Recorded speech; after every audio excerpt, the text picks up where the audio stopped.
Oke, teman-teman, saya akan melanjutkan kembali terkait tutorial yang kemarin. Seperti yang saya janjikan, saya akan membuat tutorial terkait trial wedge method untuk tanah lempung. Jadi, di sini teman-teman bisa lihat contoh kasusnya sebenarnya mirip, saya modifikasi dikit-dikit dari yang kemarin. Jadi misalnya gamanya saya ubah jadi 22, C aksennya 20, V-nya 34, dan CA atau unit addition-nya itu saya anggap setengah dari C alias 10 kPa. Ini harusnya clay ya teman-teman. Ya ini anggaplah clay lah, anggaplah clay gitu. Anggaplah clay.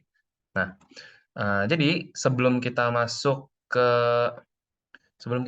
pengerjaan, kita akan review kembali dulu terkait poligon-poligon gaya yang terjadi di tanah lempung. Jadi gayanya itu pertama ada 3 kan. Yang pertama itu ada W, terus ada PA, dan juga ada R. Sudut dari PA itu adalah sebesar delta terhadap garis normal dinding, dan sudut dari R itu sebesar V terhadap garis normal bidang runtuh. Namun di tanah lempung itu kita ada 2 gaya tambahan. 2 gaya tambahan itu adalah C dan juga CA. C itu apa? C itu adalah kohesi, CA itu adalah adesi. Kohesi terjadi bila mana terjadi gaya tarik-menarik gitu ya, gaya tarik-menarik antara dua benda yang sama, kohesi. Tapi kalau adesi itu gaya tarik-menarik yang terjadi antara dua benda yang berbeda, itu adalah adesi. Bila mana saya konstruk ya, saya buat poligon gayanya, kurang lebih hasilnya seperti berikut. Jadi ini vektor yang W, vektor PA, vektor R, vektor C, dan juga vektor CA. Sehingga harus membuat poligon tertutup. Nah, jadi step pertama yang harus kita lakukan seperti biasa itu adalah untuk menggambar sketsa dan juga menentukan skala gambar kita seperti apa. Skala gambar ini penting supaya kita bisa menentukan luas wedge nanti itu dengan sebenar-benarnya gitu. Tapi kalau di tanah lempung itu kita juga harus mengingat bahwa terjadi yang namanya tension crack. Tension crack itu terjadi karena apa? Jadi tension crack itu kalau misalnya kita bisa ulas kembali rumus tekanan lateral aktif tanah lempung, itu kan sigma A sama dengan bla bla bla. Bla bla blanya ini saya lupa, mohon tolong dikoreksi ya. Nanti kalau misalnya saya salah, gamma H dikali KA kalau nggak salah dikurang 2C akar KA. Nah, bila mana gamma H akar KA ini masih lebih kecil, ya, masih lebih kecil dari 2C akar KA, maka tekanan lateral aktif yang terjadi itu kan akan bernilai negatif. Nah, apakah mungkin tekanan lateral aktif itu bernilai negatif? Tidak mungkin. Jadi, nilai ini sangat realistis. Otomatis kita menganggap bahwa bila mana gamma H KA ini masih lebih kecil dari 2C akar KA, kita bisa anggap dia sebagai 0 nilainya ya, nilainya bernilai 0. Nah, tapi kita bisa menentukan batas di mana sigma A ini akan bernilai 0, benar-benar batas. Nah, itu kita peroleh saat gamma HKA sama dengan 2C akar KA, gitu. Nah, jadi di sini untuk menentukan KA, terlebih dahulu ya, untuk menentukan KA, kita menggunakan pendekatan Coulomb. Kenapa kita menggunakan pendekatan Coulomb? Karena soal ini kita kerjakan dengan pendekatan Coulomb. Oke, soal ini dikerjakan dengan pendekatan Coulomb, Coulomb's approach. Tapi, teman-teman, bila mana mengerjakan dengan pendekatan Rankine, maka penentuan nilai KA harus dilakukan dengan metode Rankine. Oke, jadi untuk metode Coulomb, KA-nya sebagai berikut. Baik itu KA atau KP ya, teman-teman. Mau metodenya apa, kita harus ngikut. Jadi ini untuk KA yang untuk rumus Coulomb. Emang cukup panjang, tapi teman-teman nanti bisa hitung, ini cukup sederhana, langsung dipakai. Tapi kalau teman-teman mengerjakan dengan metode Rankine, teman-teman harus mengerjakan KA dengan rumus berikut. KA sama dengan tan kuadrat 45 min V per 2. Oke, teman-teman harus mengerjakan dengan pendekatan Rankine. Bila mana soal ini dikerjakan dengan pendekatan Rankine. Bedanya pendekatan Rankine dan Coulomb, teman-teman bisa lihat kembali di rekaman tutorial yang sebelumnya. Nah, untuk menentukan kedalaman tension crack, teman-teman juga bisa langsung menggunakan rumus berikut. Z0 sama dengan 2C dibagi gamma akar KA.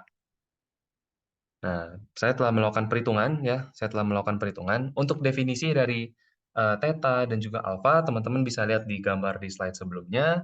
Dan di sini sebenarnya untuk perhitungan saya ada salah, karena gamanya saya ambil 18,7, jadi perhitungan Z0 ini salah. Tapi tujuan dari video ini adalah supaya teman-teman bisa paham terkait prosedur pengerjaan trial wedge method untuk tanah lempung. Jadi saya mohon maaf kalau misalnya perhitungannya memang agak-agak salah, tapi harapannya teman-teman bisa dapat gambaran.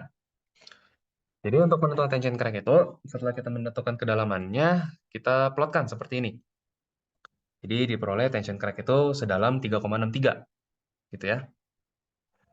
Nah, setelah kita menggambarkan di sketsa, selanjutnya kita akan membuat trial wedges. Dalam kasus ini, saya akan membuat kembali 5 trial wedges dengan ada perbedaan antara lempung dan pasir. Kalau di lempung, kita mengenal yang namanya tension crack, kedalaman tension crack, Z0. Nah, tanah di daerah tension crack ini, untuk luas, itu kita hitung secara kotak, secara persegi 4 gitu. Biasanya kan kalau di pasir itu kita ngitungnya gini ya, kita garis miringnya tuh kita tembusin aja gitu, kita lurus-lurusin aja. Tapi kalau untuk tanah lempung itu kita harus bikin seperti berikut. Kita bikin garis lurus, jadi perhitungan luasnya itu seperti yang ditunjukkan oleh warna-warna poligon yang saya buat ini. Nah, jadi kita akan menghitung luas yang diperhitungkan untuk masing-masing trial wedge, untuk trial 1 hingga trial 5. Dan teman-teman bisa langsung melihat warna-warna yang terlibat. Jadi misalnya untuk trial 3 gitu ya. Untuk wedge yang ketiga itu wedge ADG ya. ADG itu kita menjumlahkan luas di poligon kuning, poligon merah, dan juga poligon biru. Setelah saya menentukan luasannya dari AutoCAD, luasannya yang ini ya. Luasannya yang ini, saya kalikan dengan gamma, saya peroleh berat. Nah, setelah saya menentukan berat, saya skalakan. Nilai vektor berat ini saya skalakan 1:100 untuk saya gambarkan.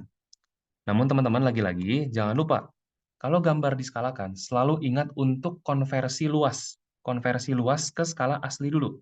Jangan sampai salah. Ini kalau enggak hasilnya fatal. Salahnya fatal. Oke. Setelah kita membuat trial wedges, kita menentukan sudutnya. Menentukan sudutnya sama persis seperti cara sebelumnya. Kita ambil yang garis miring-miringnya aja, dan diperoleh sudutnya berikut. Dan sudut ini kita definisikan sebagai sudut beta ya.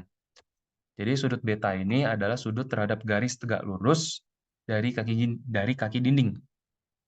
Jadi sudut yang dibatasin sama garis yang dibentuk sudut V ini, itu garis yang warna biru ini, terhadap garis tegak lurus yang ditarik dari kaki dinding. Dalam kasus ini adalah garis BG, itulah B. Jadi B itu sudut ini nih. Nah, ini B namanya. Ini B. Oke. Dan B ini tuh tergantung trial wedge kita yang mana. Misalnya, trial wedge yang pertama, A, B, G gitu. Sudut B-nya ada nggak?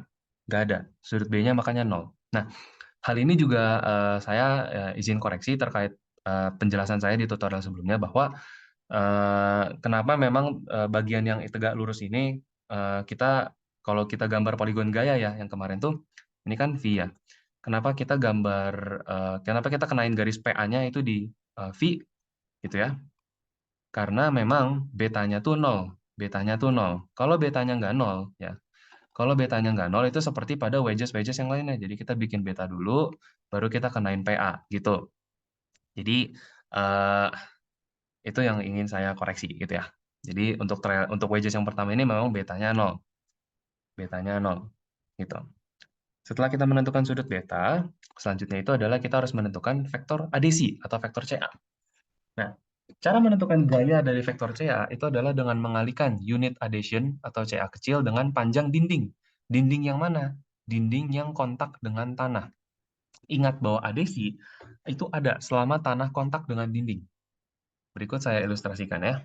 Jadi misalnya ini adalah gambar yang lebih detail terkait dinding kita, dinding di persoalan kita. Dan saya asumsikan lebarnya sebesar 1 meter.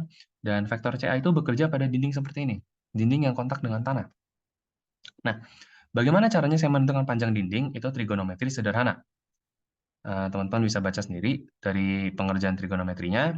Dan dari sini saya dapatkan CA-nya itu 99 KPA. Ini bukan KPA ya, sorry. Ini kilonewton per meter. Ini kilonewton per meter. Nanti saya koreksi di slide yang saya kirim di Classroom. Setelah itu saya skalakan ya nilai vektornya 1:100 menjadi CA itu bernilai 1. Saya kira-kira 1 lah biar enak gitu.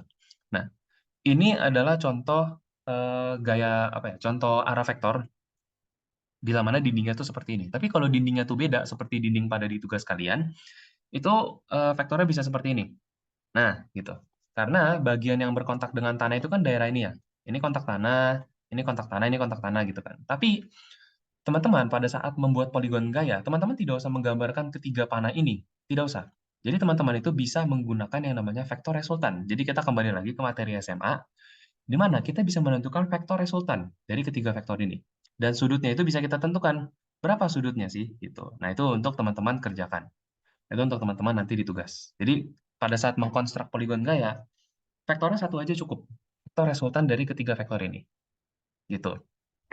Oke. Nah, selanjutnya, itu adalah bagaimana kita bisa menentukan vektor C. Jadi ingat load line-nya 1:100 dan sudut dari vektor ini dibentuk sebesar 10 derajat terhadap garis vertikal. Ah, saya harus disclaimer dulu, ini berlaku untuk kasus yang ini. Kalau kasus yang ini, teman-teman harus menghitung kembali. Misalnya teman-teman udah dapat nih resultan vektornya. Teman-teman harus coba lihat gitu. Sudut di sini tuh berapa? Teman-teman harus hitung sendiri pakai rumus-rumus vektor yang sudah diajarkan di SMA gitu. Mungkin teman-teman harusnya masih ingat. Oke, jadi sudut yang dibentuk sebesar 10 derajat terhadap garis vertikal ini hanya berlaku untuk persoalan kita saat ini. Selanjutnya itu adalah untuk menentukan vektor kohesi. Menentukan vektor C, itu rumusnya kurang lebih sama, nilai gaya kohesi sama dengan unit cohesion dikali, nah ini yang beda, panjang bidang runtuh. Dikali dengan panjang bidang runtuh. Seperti apa ilustrasi vektornya? Seperti ini. Nah, jadi kita kalikan dengan panjang bidang runtuh yang adalah panjang ini nih. Ini adalah panjang bidang runtuhnya. Disinilah kita menghitung gaya kohesi. Nah, bagaimana kita bisa menghitung kohesinya? Seperti ada dua pendekatan. Jadi pendekatan yang pertama itu bila mana kita diketahui L-nya. Kalau misalnya L-nya yang kita ketahui. L itu apa? L itu adalah eh, jarak horizontal ya, jarak horizontal dari kaki dinding ke permukaan tanah yang dibentuk oleh bidang keruntuhan tertentu. Nah, itu rumusnya seperti ini. Rumusnya trigonometri sederhana. Teman-teman bisa ulik kembali atau cek kembali kalau misalnya teman-teman masih ragu. Jadi C besar sama dengan C kecil dikali L dibagi cos 90 min beta I. Dan kita bisa sederhanakan berdasarkan identitas trigonometri menjadi sin beta I. Sebaliknya, bila mana yang diketahui adalah H, itu rumusnya tinggal dibalik, diperoleh bentuk seperti berikut. Nah, karena dalam persoalan kita tahu bahwa kita tidak memiliki kemiringan. Otomatis, nilai ini akan bernilai konstan. Nilai ini akan bernilai konstan. Nah, oleh karena itu, karena yang kita ketahui yang ini, kita ketahui hanya, maka akan lebih mudah kalau kita pakai rumus ini. Akan lebih mudah kalau kita pakai rumus ini. Nah, selanjutnya, ini ada informasi juga bahwa sudut dari vektor C ini akan dibentuk sebesar beta I terhadap garis vertikal. Kak, apakah informasi sudut-sudut ini penting? Penting. Untuk kalian nanti mengkonstruk poligon gaya. Nanti akan saya tunjukkan. Jadi, dalam persoalan ini kita bisa langsung mengerjakan dengan rumus yang telah dijelaskan di slide sebelumnya. Dan kita juga telah mengetahui sudut beta dari masing-masing trial wedge dan diperoleh C dari masing-masing trial wedge karena nilai C ini sangat dipengaruhi oleh sudut kemiringan bidang runtuh gitu ya. Dan dari situ kita bisa menentukan nilai vektor dalam skala gambar, yaitu kita bagi 100. Nah, selanjutnya setelah kita menentukan vektor CA dan C, kita review kembali. Bagaimana sudut dari vektor-vektor ini? Yang pertama, sudut CA. Kalau sudut CA itu dibentuk sebesar 10 derajat terhadap garis vertikal atau 10 derajat terhadap kemiringan dinding terhadap garis vertikal. Ya.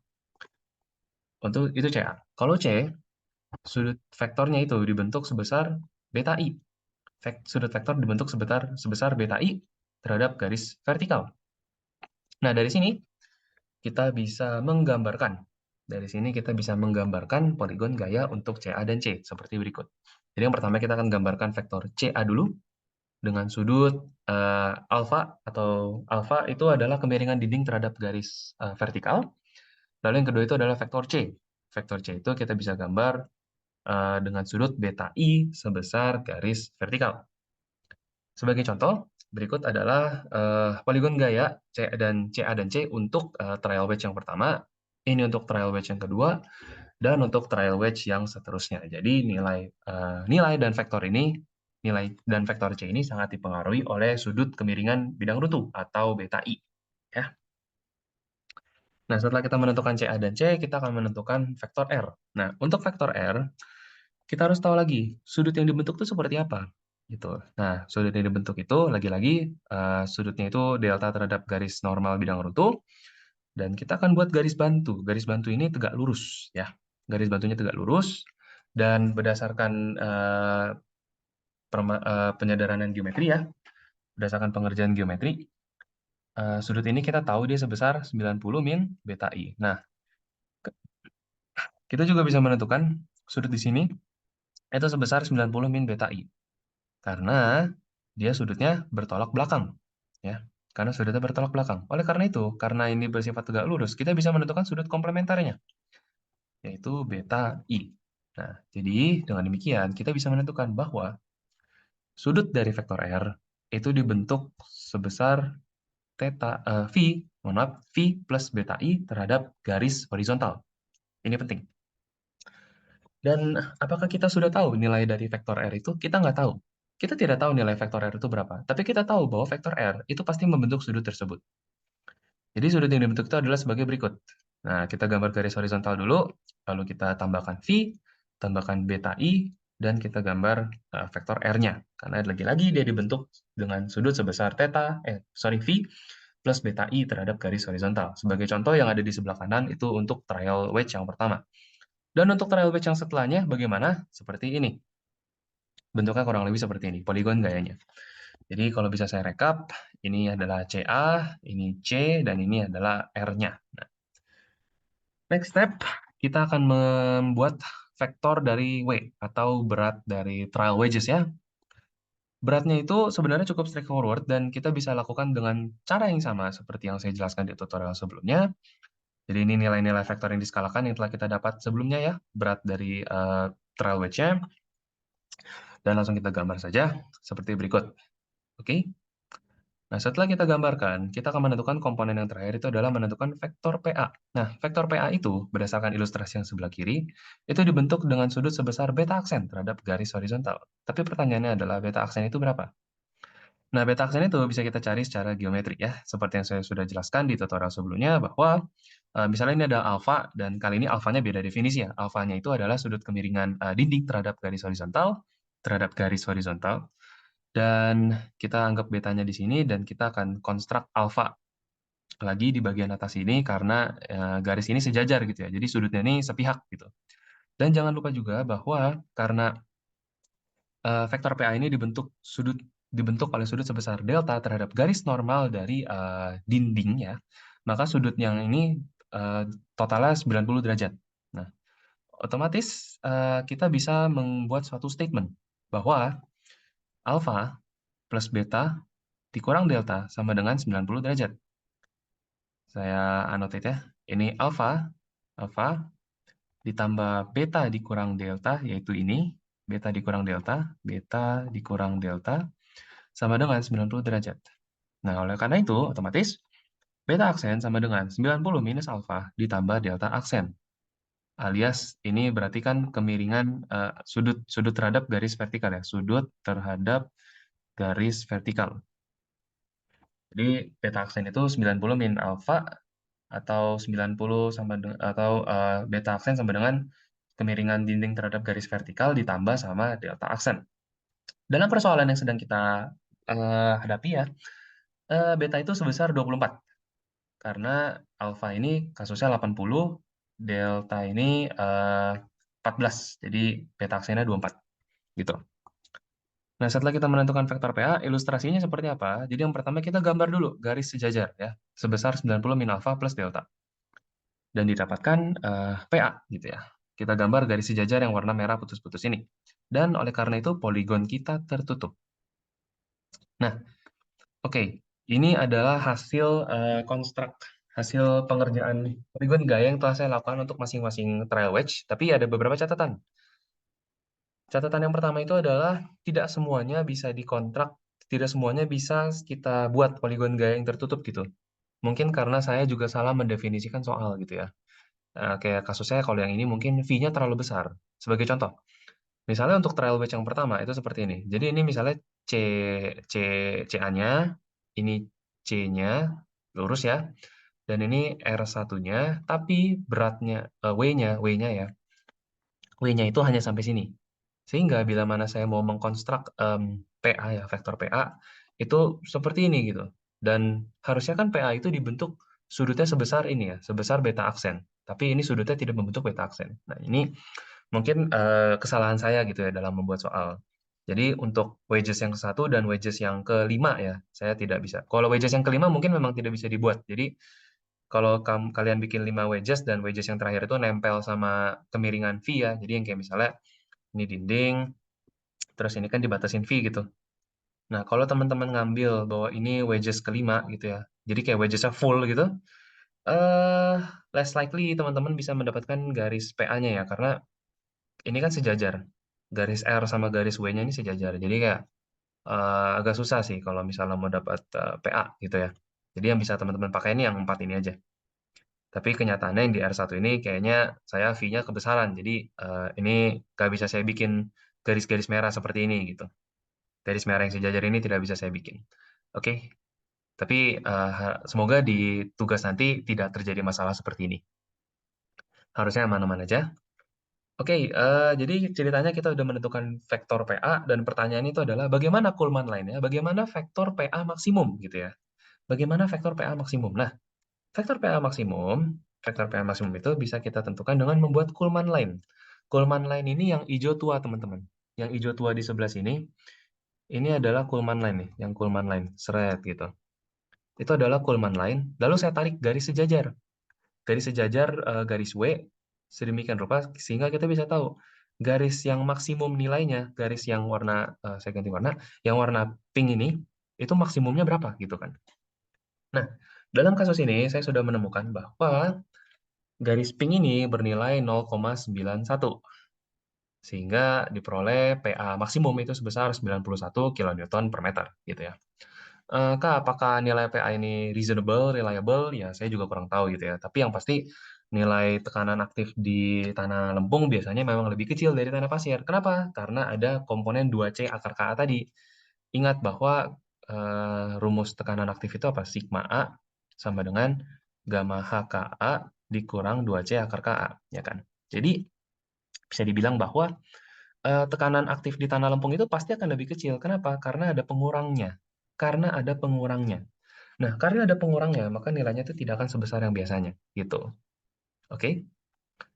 Jadi mungkin kita bisa anggap ini reliable. Tapi balik lagi, kan gambar saya ada yang beberapa salah kan. Jadi ya mungkin nggak not so reliable.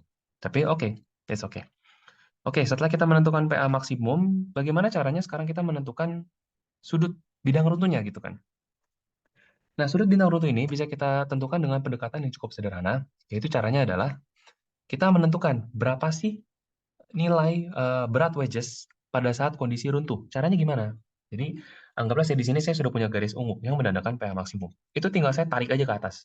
Saya tarik ke atas, seret gitu misalnya. Nah, panjang ini berapa? Ini adalah nilai vektor pada saat tanah itu mengalami keruntuhan. Nilai berat tanah saat tanah mengalami keruntuhan di tekanan aktif maksimum, gitu ya. Nah, dari perhitungan saya diperoleh WF itu sebesar 8,03 secara skala gambar ya. Kalau secara skala asli itu 803 kilonewton per meter. Nah, dari situ selanjutnya kita tentukan dulu luasnya berapa. Luas poligon tanah ini berapa gitu kan. Caranya itu gampang. Luas sama dengan berat dibagi gamma. Dapatlah 36,5. Nah, selanjutnya teman-teman tinggal mengkonstruk saja. Misalnya ini adalah poligon persoalan kita, dan emang ini poligon persoalan kita. Jadi caranya itu bagaimana? Kita tentukan sedemikian rupa beta ya. Beta ini kan sudut bidang runtuhnya ya. Sudut bidang runtuh. Oh sorry. Jadi misalnya ini V, misalnya ini V gitu ya. Misalnya ini V dan misalnya bentar. Misalnya ini di bawah ada V gitu ya. Ya mohon maaf gambarnya agak kurang. Jadi misalnya ini V dan ini beta. Intinya adalah teman-teman harus menentukan poligon ini kan luasnya harus 36,5. Nah, teman-teman harus menentukan nilai beta sedemikian rupa sehingga luas dari poligon ini yang saya lingkupi ini itu luasnya harus 36,5. Gitu. Oke. Mungkin PPT ini bakal saya coba revisi dulu nantinya ya. Saya revisi lagi. Semoga bisa yang slide yang ini bisa saya kasih yang benar gitu. Jadi either way ini ada beberapa tambahan-tambahan yang saya kasih yang bisa mempermudah perhitungan teman-teman. Sebagai contoh ya, misalnya yang segitiga ini, teman-teman nggak usah hitung pakai beta gitu, karena segitiga ini kan konstan kan. Jadi yang teman-teman cuma hitung pakai beta tuh yang poligon 2 gitu ya. Poligon 2 itu yang persegi panjang, sama poligon 3, poligon yang segitiga siku-siku itu. Jadi kita mengurangi variabel B lah, beta lah anggapannya gitu.